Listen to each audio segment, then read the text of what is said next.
Bonjour à tous, dans cette vidéo, nous allons voir ce qui se passe lorsque l'on fait une exérèse d'un névus congénital au niveau de la cicatrice. Donc sur cette exérèse cutanée où on reconnaît l'épiderme en surface, le derme et l'hypoderme n'est pas vraiment visible, on voit qu'il y a deux grandes parties. Une partie sur la droite qui a l'air homogénéisée, très fibreuse, orange, et une partie sur la gauche qui présente un infiltrat cellulaire que l'on va essayer de caractériser. Et puis on remarque que l'épithélium en surface présente son relief papillomateux un peu crénelé normal et se linéarise un peu sur ce versant, présente un relief moins accentué. Donc il y a donc deux zones, et c'est normal car on est à la jonction entre le névus mélanocytaire congénital et sa cicatrice. Vous savez que certains grands névus nécessitent plusieurs opérations pour être réséqués, et donc on est en phase intermédiaire de traitement chez ce patient avec des exérèses itératives de névus où on peut avoir le cicatrice et un reliquat de névus sur la même exérèse, reliquat de névus qui arrive jusqu'à l'extrémité du prélèvement. Donc c'est toutes les informations qu'on peut avoir à faible grandissement. À plus fort grandissement, on reconnaît l'architecture névique congénitale avec des petits mélanocytes interstitiels qui viennent se disposer parfois en file indienne entre les trousseaux de collagène. Ils forment aussi des patchs proches des structures vasculaires, des structures nerveuses, des structures musculaires. Ces différents patchs à distance entrecoupés de plages dermiques saines forment comme des petits îlots. On appelle ça l'architecture patchy, parce que ça forme des patchs. Au passage, il y a peu ou pas de mélanocytes dans l'épiderme, sauf lorsque l'on rentre dans la cicatrice. Là, à la jonction avec la cicatrice, à droite on a la cicatrice avec du collagène homogénéisé, plus linéarisé, alors que ici il est mieux structuré avec plus de fibres élastiques. Donc ici on est dans le territoire cicatriciel, ici on est en territoire névique. Vous voyez que la jonction est le siège d'une prolifération mélanocytaire qui est d'architecture técale, mais aussi lentigineuse, avec des petits mélanocytes qui se disposent les uns à la suite des autres en file indienne.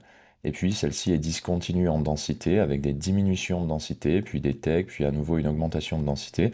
Et parfois les mélanocytes semblent migrer. On a l'impression que les éléments sont vraiment à distance et avec des éléments qui migrent dans l'épaisseur de l'épithélium. Donc là, finalement, cette architecture-là, si on était en dehors de ce cadre, pourrait nous paraître suspecte, car c'est l'architecture qui est attendue en bordure de mélanome in situ, c'est-à-dire on voit une architecture pagétoïde, c'est-à-dire des mélanocytes qui migrent au sein de l'épithélium, comme ici, une architecture técale, une architecture lentigineuse, c'est ce qu'on attend dans une lésion proliférative. Là, ce n'est pas du tout une lésion maligne, en fait, c'est simplement le névus qui va tenter de recoloniser la cicatrice, attiré par les facteurs de croissance sécrétés par la cicatrice. Vous savez que lorsqu'on cicatrise, notre épiderme régénère, le derme régénère, mais les mélanocytes aussi peuvent proliférer et recoloniser la cicatrice et les follicules pileux pour nous permettre de repigmenter la peau à terme.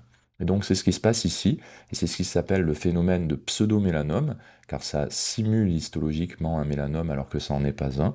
Ça le simule par son architecture proliférative, à savoir une architecture pagétoïde, lentigineuse et técale. Cette architecture simule un mélanome, mais est en fait un phénomène physiologique, une recolonisation de l'épiderme par le névus adjacent, avec des mélanocytes qui sont tout à fait physiologiquement normaux et sont juste activés, proliférants, et ils migrent le long de l'épithélium. Donc parfois, ces aspects peuvent être trompeurs pour le pathologiste lorsqu'il n'est pas, euh, si le contexte clinique n'est pas connu, s'il s'agit d'une biopsie partielle, si on ne reconnaît pas la cicatrice et les névus adjacents, on peut porter à tort le diagnostic de mélanome in situ sur cette lésion, alors qu'il s'agit tout simplement d'un phénomène régénératif à partir du névus bénin au-dessus de la cicatrice.